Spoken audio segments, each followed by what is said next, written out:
So I have an on-premise instance of SQL Server 2014 with a simple database in here that I'm using for an on-premise business application. So it's a very simple business application. It's just a VB script that connects to that on-premises server and then queries it to return the first row from one of the tables. So if I run that, you can see that it quite happily works and gets some data out of the database. So what I'm planning to do is to migrate my on-premises SQL Server databases into the cloud, and I want to move them to Windows Azure. And one of the options I have is to use a Windows Azure virtual machine. So in other words, use Windows Azure as an infrastructure as a service provider and just simply create a virtual machine that has SQL Server installed and manage it just like any other machine that I would manage on my own infrastructure, but it's hosted for me in Windows Azure.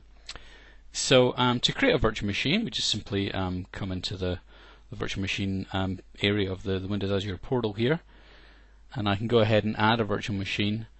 The quick create option lets me just specify a range of images that I can choose from and go ahead and specify a DNS name and so on. I actually have a gallery of available virtual machines that are pre-configured with software that I might require.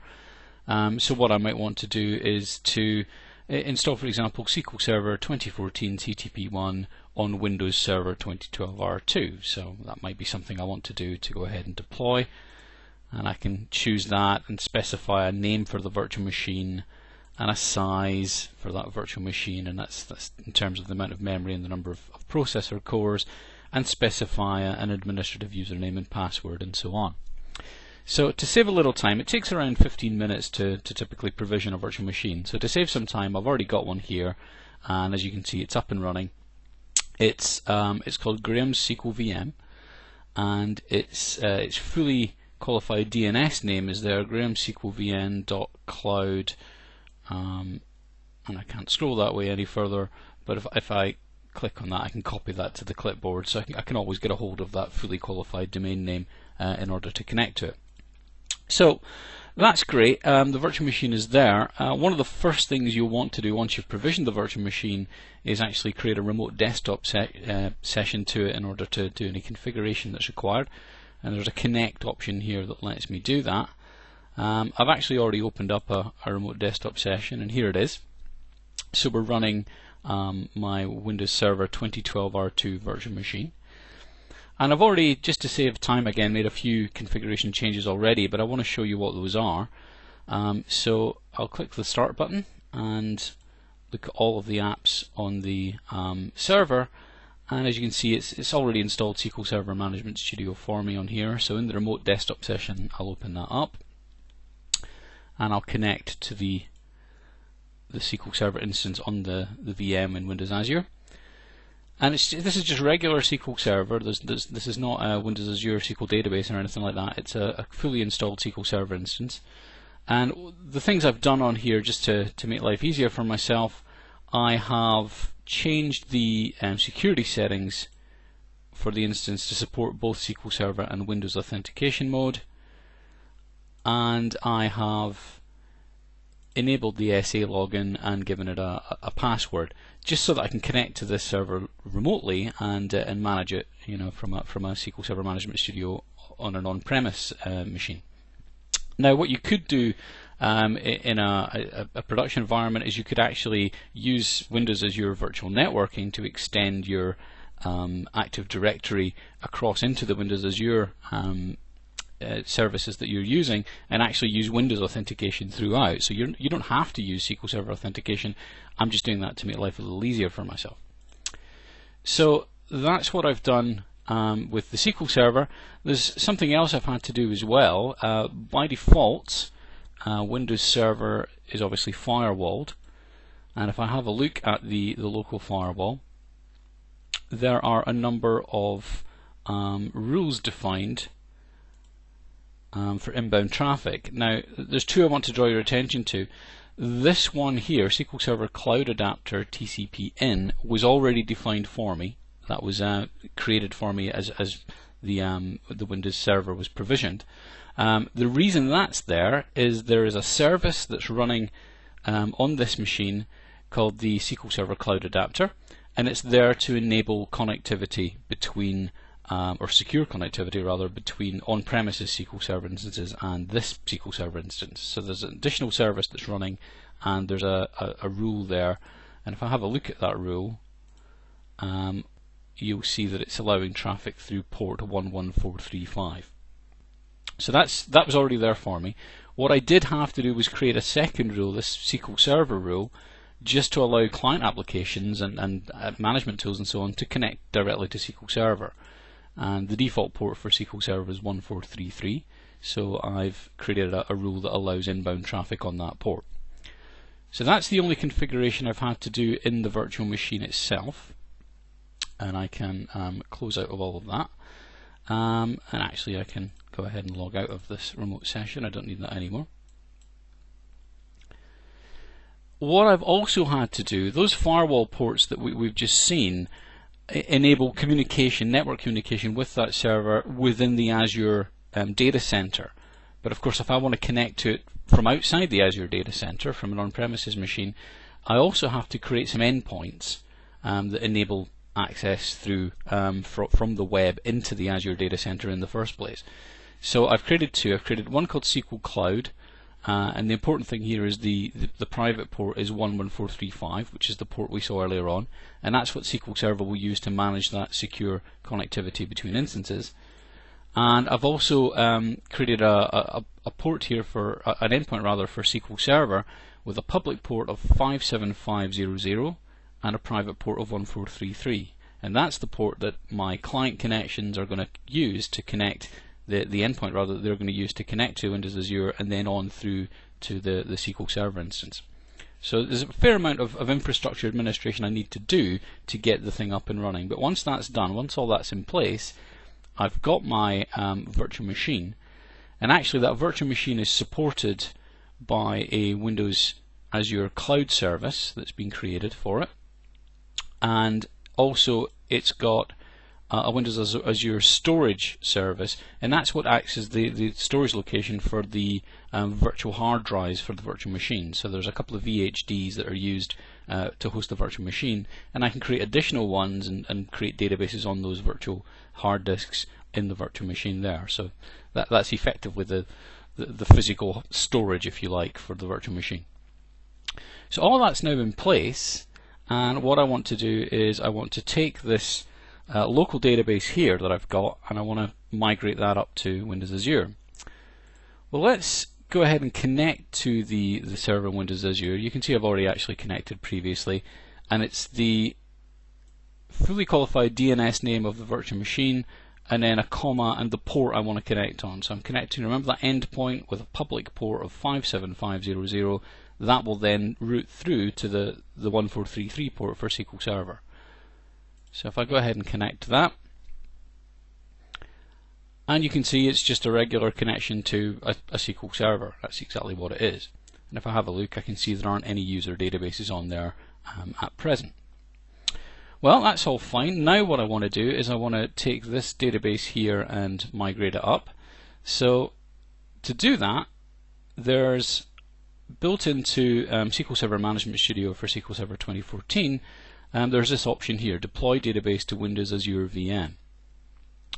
Now, although this is built into the Management Studio for SQL Server 2014, it actually works to deploy databases from any SQL Server from version 2008 onwards. So SQL Server 2008, 2008 R2, 2012, 2014. There are some interesting issues in the UI in this pre-release. You'll notice that connect button didn't appear, so I've maximized the window to get that. And I will connect to the server that contains the database I want to migrate. So in other words, where's the on-premises server that contains the database I want to move? And here it is, it's MyDB, it's picked that up. And what it's going to do, you can guess from the question it's asking here how it does this. It's asking for a location to store a temporary backup. So it's going to make a backup of the database and put it in this folder here.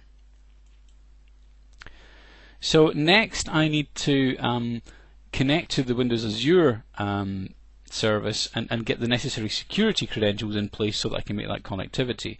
Now you can see this is pre-filled in. Again, there's an issue with the UI, so I'll just restore that window so we can see all the buttons.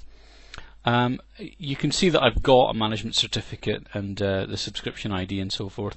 The way I got that was I simply clicked this sign in button, and then when prompted signed in with my Microsoft account that is associated with the Windows Azure subscription. So when I did that, it picked up the certificate and the list of subscriptions that I've got. I've only got the one. So got that in place now. And it will validate all of that, and it will have a look and see, well, what virtual machines do you have associated with that subscription? And sure enough, off it goes. Again, we'll play around with the UI. And you can see it's picked up the cloud service and the virtual machine that's hosted on that cloud service. They both have the same name. And the storage account where the hard disks are, or rather where the VHD virtual hard disks are stored. Now, one of the things I have to do here is click the settings button, and this is where that SQL Server cloud service comes in. This is how I'm going to authenticate connectivity between my on-premises SQL Server and my SQL Server VM in the cloud. So I just simply provide the necessary credentials, and it's then able to use that cloud service to enumerate the instances and so forth that are on the server, and it picks up, there's only one instance, it's the default instance, and it picks up the name of the database from the source. So in other words, it's going to create a database with this name matching the one that I'm migrating from the on-premises server. So that's everything we need. We can go ahead and we can start that migration now. So the wizard will take a little while to check the configurations on the database, make sure that it can connect to that virtual machine in Windows Azure, and then it's going to back up the database to that folder on my local server that I've specified. It's going to upload that backup to the Windows Azure storage account where the virtual hard disks are stored. So it's effectively just going to transfer that across the network and then restore it onto the virtual machine at the other end. So a fairly straightforward process, as you can imagine, and of course you could do all of this manually. The one thing about this is obviously the larger the database that you've got on premises, the longer it's going to take, just simply because it's going to take longer to back up, it's going to take longer to transfer it across the internet to your Windows Azure storage, and it's going to take longer to restore. So this shouldn't take too long because it's a fairly small database, but obviously if you've got a large production OLTP database, it'll take that bit longer. So I have noticed in the past occasionally that it does kind of stick at this point on the wizard. So while it's running, I'm just going to go in and see if that's actually what's happened. And actually, yes, it is. So it has completed already. The database is already actually restored and up there. The wizard, for whatever reason, has got stuck there. This is all pre-release, so obviously some of these things may change in the final release. And obviously this user interface is not quite fully baked yet, but we've got the database migrated. The wizard has actually done what it's supposed to do, and what we'll find in that database is it's because it's a backup and restore operation, it's included everything that's in the database, including this user, my user. Now in the on-premises database, my user, I'll have a look at that, is associated with a logon. So if I actually have a look at the general properties of that, it's associated with a login called myLogin. Because it's been restored from a backup, on my Windows Azure virtual machine, I've got the my user account in the database, but it's not actually associated with any login. It's actually a SQL user without login.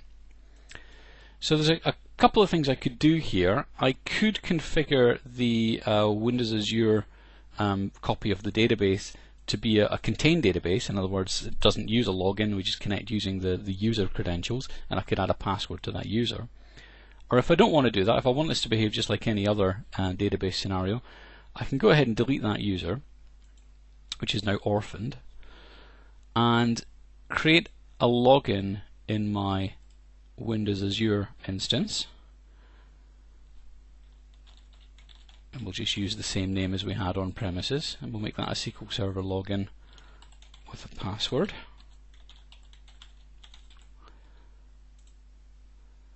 And I'll set its default database as well, just to make life easy, to MyDB. And then in MyDB itself, I will recreate that user, but this time it's mapped to the login. So effectively I've just recreated it the same way as it was on the on-premises server, and I can change the membership so that it's a member of the DB data reader role so that it can actually access the data in the database. So with all of that in place now, I've effectively got on my Windows Azure virtual machine, I've got SQL Server with the same database I had on my on-premises server and with the same security setup as I had there as well. So I can now just take a copy to the clipboard of the connection string to get to the Windows Azure virtual machine, and I'll modify my on-premises application so that instead of connecting to the on-premises server, I'm connecting to the Windows Azure virtual machine. And that's the only change I need to make to the application, except that I've made a mess of that. So we'll just fix that. Data source equals.